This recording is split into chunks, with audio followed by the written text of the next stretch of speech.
Hi, this is Dan Heisman, and we're continuing with our series of videos here on YouTube to help you improve your chess. Today I have a little bit of a treat.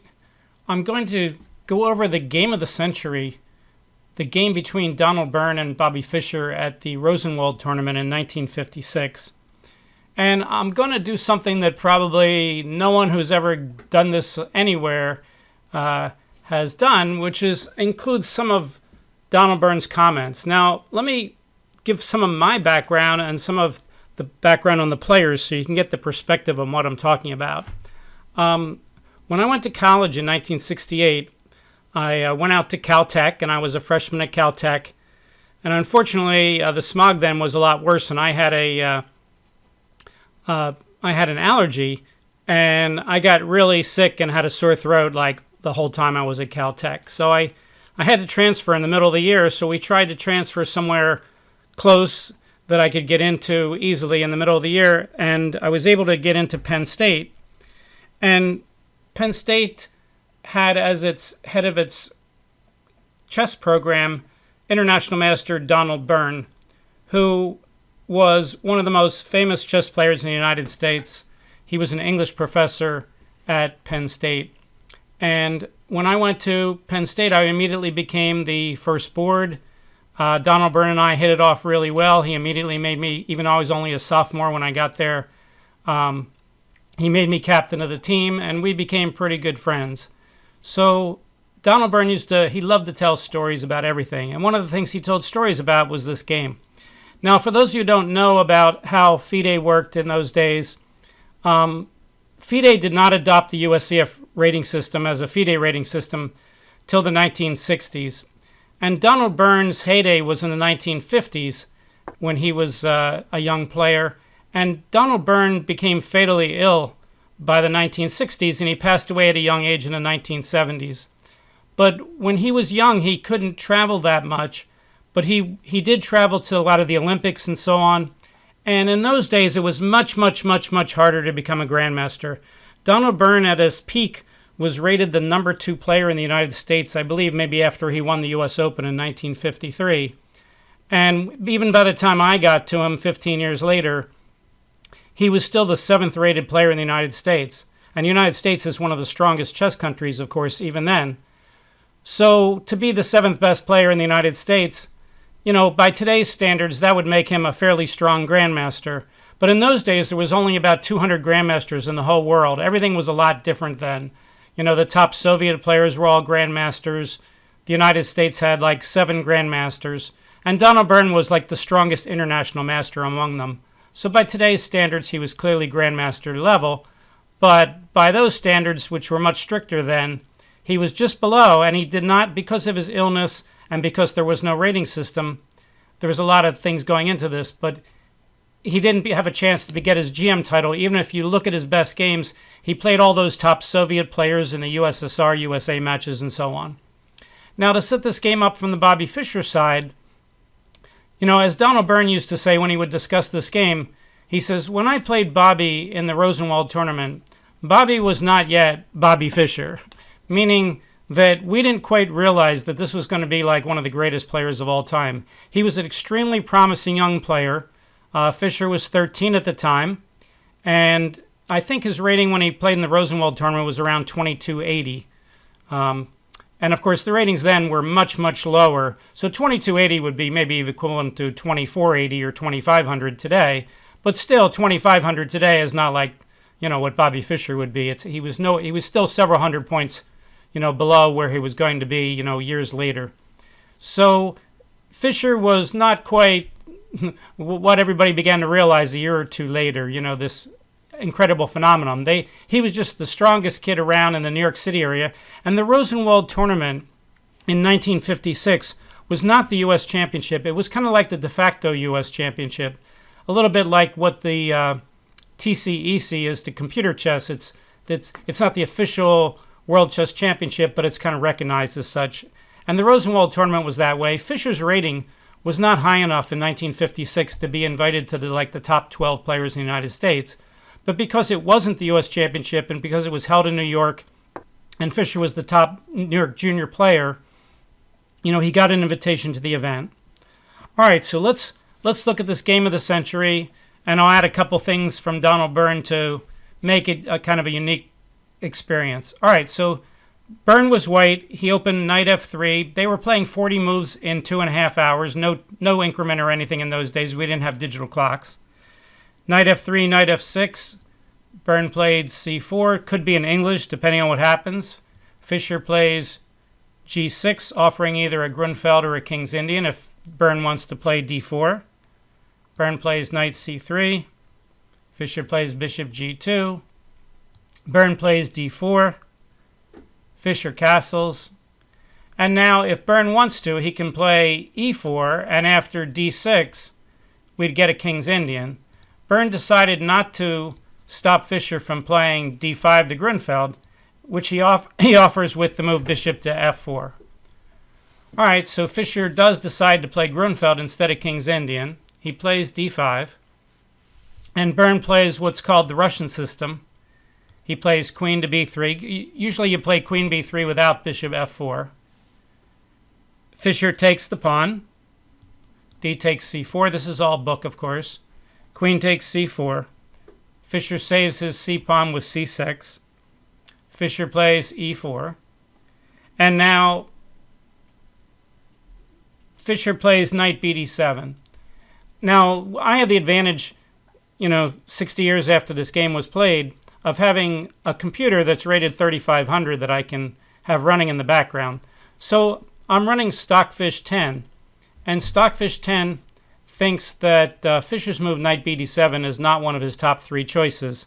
And Fischer, I'm reading the book Bobby Fischer's Games of Chess, which is the less published game book that Fischer wrote before he wrote, about 10 years before he wrote My 60 Memorable Games. Sometimes people say, how come the game of the century is not in My 60 Memorable Games? And the answer is, well, it's not in My 60 Memorable Games because it was in Fischer's previous book, which is the one I'm using. So again, it's called Bobby Fischer's Games of Chess, which was published in 1958 by Simon & Schuster. Okay, so Fischer in the book says, and by the way, the Fischer in the book, he was helped with his notes by John Collins, his teacher.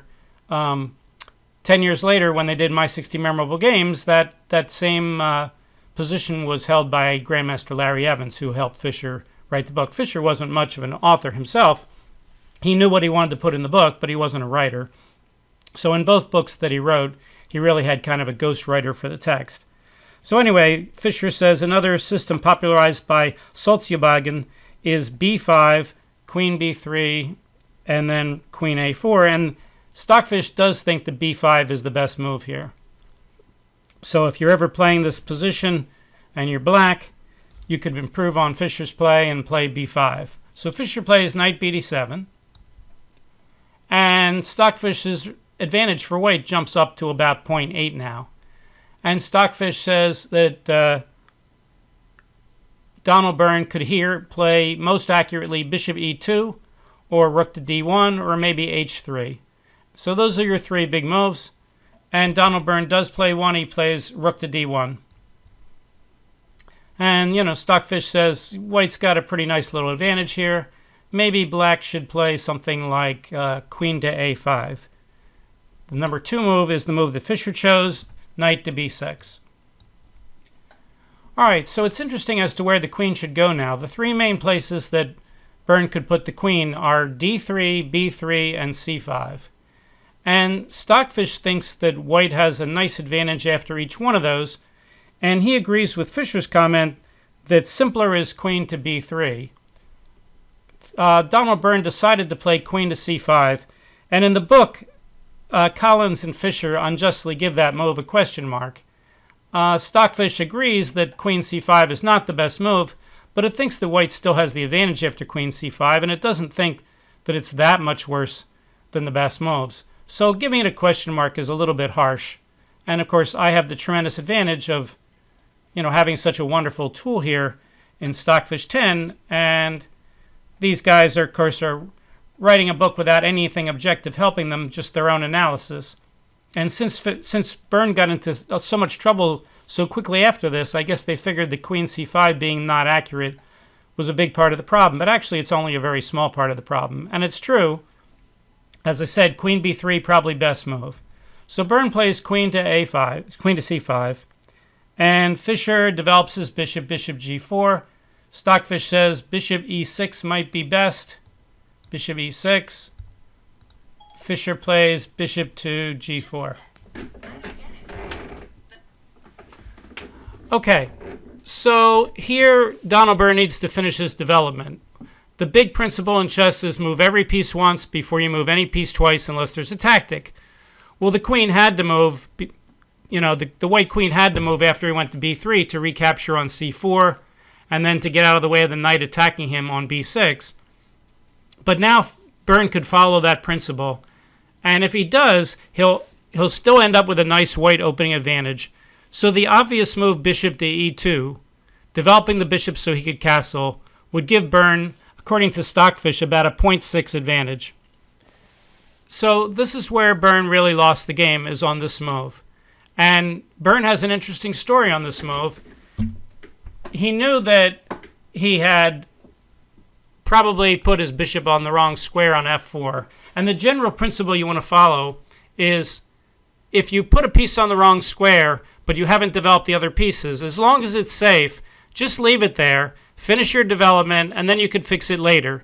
You don't want to fix it now because you'll fall behind in development by moving a piece twice in the opening. And this is no exception. Byrne should play bishop e2, worry about the bishop on f4 later. But Byrne said he had a problem that a lot of us have when we're playing these long chess games. He had to go to the bathroom. So, and as he said, not only that, but, he doesn't know he's playing the game of the century. He's playing this young, talented kid from New York that's a friend of his, Bobby Fischer. And he's got to go to the bathroom. So he figured, well, my bishop, is probably not on the right square here. I'll just put it on a different square. He didn't give the move the kind of thought that he normally would. Again, if you know you're playing the game of the century and people are going to be replaying this game for hundreds of years, you might want to give it a little bit more thought. But unfortunately for Professor Byrne, he didn't, and luckily for us and Bobby Fischer, we got to see this fantastic refutation. So Byrne played bishop to g5, and now you know the story behind why he moved the bishop twice in the opening, and this time Fischer gives it a question mark, and he's absolutely right. And I think Bobby Fischer's next move is the best move of the game. It's a move that I probably would not have seen. It's what some people call an invisible move, and it's very tricky. And later on, when he makes the more spectacular move of sacrificing his queen, that's a move that I might have seen, and it's not that hard. It's very clever, but this is the move here that I think is the main move of the game. And Stockfish says that if Fischer plays perfectly starting on this move, he should win the game. But he has to find this move. And the really spectacular move here that Fischer played is knight to a4. So the obvious question is, what happens if Byrne takes the knight on a4? So we have to look at that variation. So here we go. If Byrne plays knight takes a4, which is not the best move, Byrne played the best move, which was queen a3. We'll look at that, of course, when we look at the game.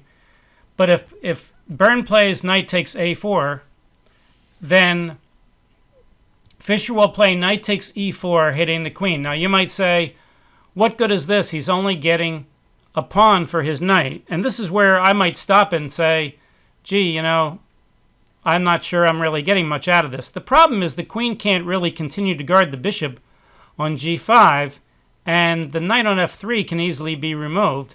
And the pawn on e7 can be taken, but then any piece taking that pawn might be pinned on the e-file. So there's a lot of complications here.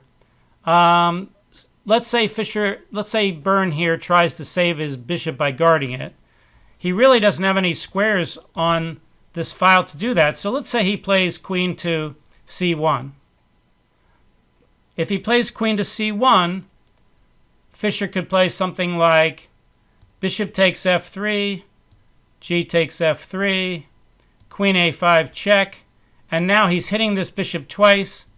If the bishop comes back to d2, he can take it off, and when white takes back, he can get his knight, and white's position is completely busted. Bishop takes, pawn takes, queen checks.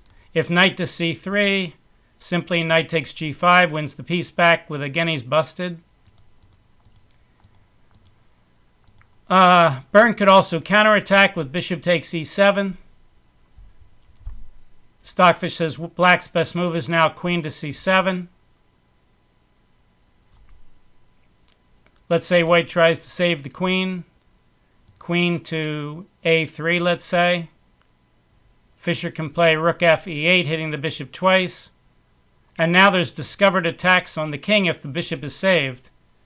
So let's say the bishop tries to save himself and plays bishop h4. Black has all kinds of good moves here. The number one move here is either bishop takes f3 or bishop f8 with a +7 for black. If he wants to just win the rook first with knight g3 check, king d2, knight h1, even that's good enough to win. That's the easy way to do it. So after knight takes a4 and knight takes e4, if queen takes e7, again, queen a5 check, hitting the bishop twice and hitting the knight. Computer gives b4, queen takes a4, getting the piece back.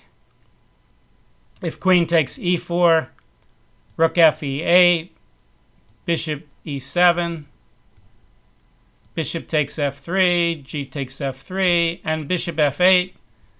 Again, winning the piece back, and white's game is completely busted. These are really very cute, tough lines, which shows you how good Fischer was already at 13. You know, even though his rating was, 2280, the ratings only came out once a year at that point.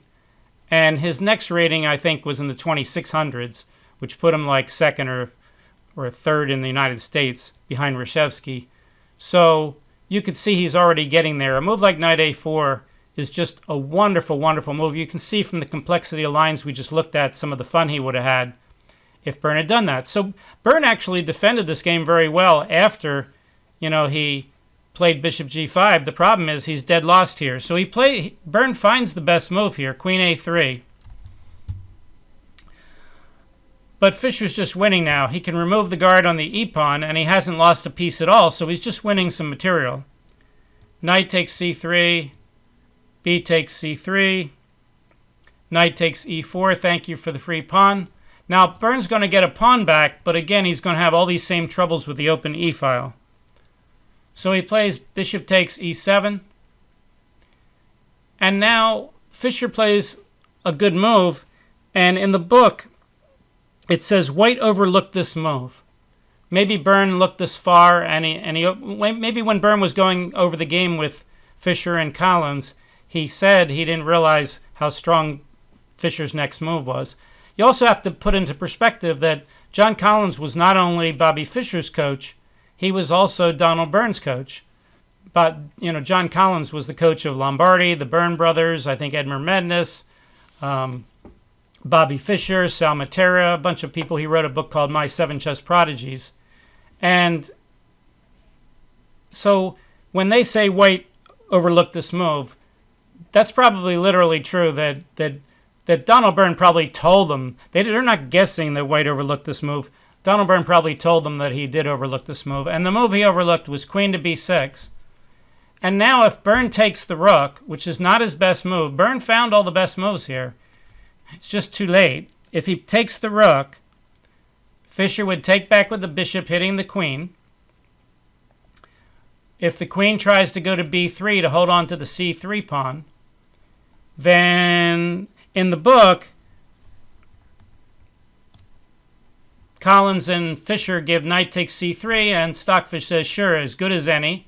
And now, obviously, Fischer cannot take the knight because of bishop b4 pinning the queen. Let's say he tries to trade queens because he's up the exchange, but black has pawns in the bishop pair, and that's usually plenty enough. Queen takes, pawn takes, and now let's say he tries to save his rook. He plays rook to a1. In the book, they give rook to e8 check. says rook to e7 check, but I don't think that's legal. But Stockfish says rook e8 check is not the best move. I'm sure it's good enough to win. Oh, now it says it might be. All right, very good for Collins and Fischer. Rook checks. King d2. Knight e4 check. King c2. Knight takes f2. Rook to g1. Bishop f5 check. And Fischer's got 2 pawns in the bishop pair for the exchange and a big attack. Stockfish says he's up by about 4 pawns. So, taking the rook, which is what most people would do, is not the best move. Byrne again plays the best move, bishop c4, trying to get out of there with castles. Fischer says, all right, but I can still play knight takes c3, which is his best move. Again, letting Byrne take the knight, letting him take the bishop. None of it works. Now here, Byrne did not play the best move. The best move is queen takes c3, and then Fischer should pin that bishop with the a rook. Don't ask me why. That's a Stockfish move. And he's going to lose the bishop. It's going to be attacked too many times. And black's just going to be up the bishop pair and a pawn with a great position. For instance, just castles, then rook e7. All right, so in the game, after knight takes c6, Byrne plays bishop to c5, which Stockfish says is just about as good as queen takes c3. Fischer plays rook fe8 check. Now Byrne has to move the king. King f1, best move. And here's where Fischer played the only winning move, so he gets a lot of credit for that, and it's a really spectacular move. It's the most famous move of the game. But it's actually, I think, not as hard to find as knight a4. I might actually find this move. I might miss it most of the time, but this is the kind of move that I would look for. But knight a4, man, that was a great move. I'm pretty sure I would not have found that move at all. So Fischer here plays the spectacular move bishop e6, setting up a kind of a windmill attack if Byrne takes the queen. And here Stockfish says Byrne has nothing better than queen takes c3. And the reason why queen takes c3 doesn't work is Fischer would play queen takes c5, and the d pawn is pinned.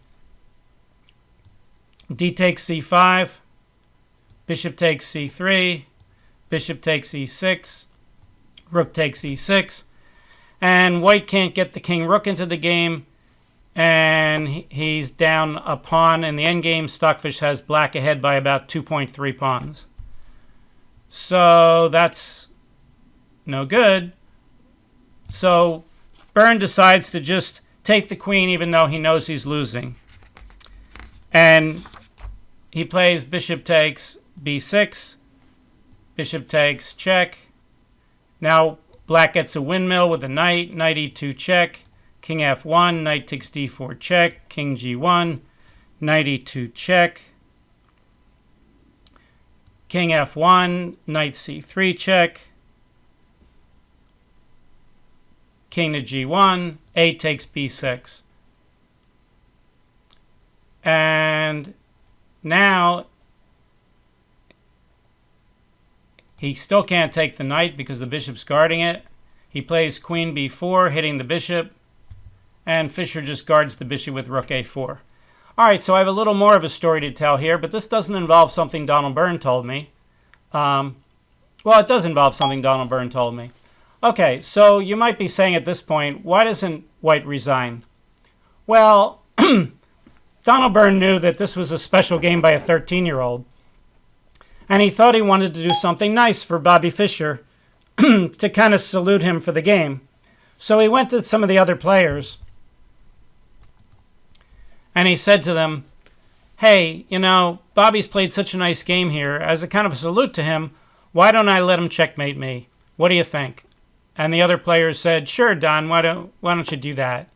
And so Donald Byrne decided to let Bobby Fischer checkmate him as a kind of salute. Well, that's the story from Professor Byrne, and I'm sure it's true. You know, there's no reason to believe that he would be saying anything other than that. And about 30 years after Donald Byrne passed away, I was watching a tournament on the ICC, and some people were kibitzing, and they like to kibitz about, you know, famous chess players. They like to talk about Bobby Fischer. And they were talking about Bobby Fischer, and somebody said, that rat Donald Byrne refused to resign in the game of the century. And I was watching it, and normally I don't pay any attention to this kind of stuff. But I said, my goodness, you know, here I am, I'm Donald Byrne's friend. I know the true story. And here is people, you know, criticizing him for doing what was actually a nice gesture. So I got on the ICC and I kibitzed and I said, hi, I'm Dan Heisman. I'm a master. I went to Penn State. I played for Professor Donald Byrne. You know, I talked to him about this game, and he did not resign the game as a salute to Fischer because he was trying to tip his hat to Fischer and let him checkmate him for playing such a nice game. He wasn't being a rat at all, and I feel kind of duty-bound to say this. Normally I wouldn't interfere. I don't know if anyone paid attention to that, but I just felt like I had to do that. So that's the reason why Fischer didn't resign. But let's just play out the game because the rest doesn't really need much comment. Let me just hit Fischer. Byrne played queen takes b6. Fischer took the rook. Byrne avoided the back rank mate. Fischer took the pawn. This game is toast, of course. Rook e1. Byrne checks. Byrne takes the rook back. We now see a queen and against a rook and two bishops and three pawns, plus a big attack for black. Hopeless here. And white's just waiting to get checkmated so he can end the game. Black unpins his bishop. He checks. Now he chases the king across. In the book here, after king f1, Fischer and Collins says it's mate in 6. It says if king to h1, it's mate in 3. Well, it is mate in 3 after king h1. After king f1, it's not mate in 6, it's mate in 5. And Byrne could actually hold out longer with king h2, which is only mate in 8. So king f1, Fischer plays knight g3 check. That's indeed mate in 5. King e1. And now Fischer has two different mate in 4s. He can play rook e2 check, or he can play the quiet move, bishop b3. Most people don't want to play quiet moves when they have a mate check, check, check, checkmate position. So here Fischer played, this is why Fischer thought it was mate in 6, because he played this move, which is mate in 5 more moves, or mate in 6 from the original position in total. So he plays check. Now he plays, of course, mate in 4, king d1, bishop checks, king c1, knight checks, king b1, knight checks, king c1, rook c2 mate. Okay, so you've now seen the story of the game, partly with some of Donald Byrne's own comments, some of my background on the game. Yes, I'm sure this is probably the 703rd video on the game of the century, but hopefully there's some unique things in this video that you wouldn't find in the other ones. For my YouTube channel, this is Dan Heisman. Thanks for listening. If you liked, subscribe to the channel. We're just about to give out a free lesson to a subscriber. So for me having 1,000 subscribers, I think I'm at 998 or something. See you next time. Bye.